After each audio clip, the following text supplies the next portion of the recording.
Happy Monday, everyone. And this week we're going to talk about the myth of the parachuting arachnid.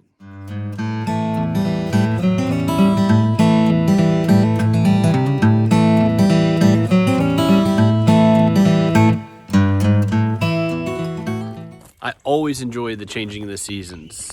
Currently we're in early spring, and that brings us the sun more often, warmer temperatures, and the ability for people to get outside and enjoy more physical activities. And according to the Centers for Disease Control at Mayo Clinic, all adults should be getting at least 30 minutes of moderate activity each day. And what that looks like for each person is different. But one of the easiest things that you can possibly do is just go outside for a walk. And what we see a lot of times this time of year is people beginning to go outside and hike, which is great. But there's one thing that we need to be aware of, because not only are we in early spring, we're also entering a time that we need to be far more vigilant about something that the Midwest has to offer. So as we go outside and we enjoy that 30 minutes of moderate activity, it's really important to note that not only are we in that early spring phase, but we're also at a point in time whenever we're going to see the potential for a higher tick activity. So from late April to early July is whenever we're going to see that spike in that tick activity.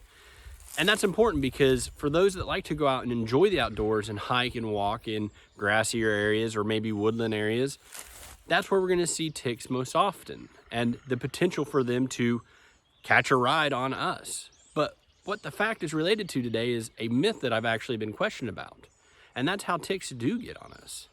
So I've been questioned before about, we find ticks a lot of times in our scalp, and do they wait in a tree, and as you walk under the tree, does the tick kind of fall out of the tree right under your head? And no, that's not how that works.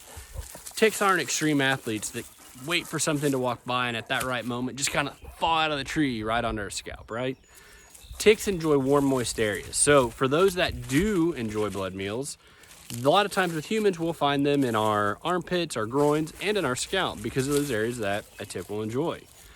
But we don't find ticks in trees. We actually find ticks on the ground.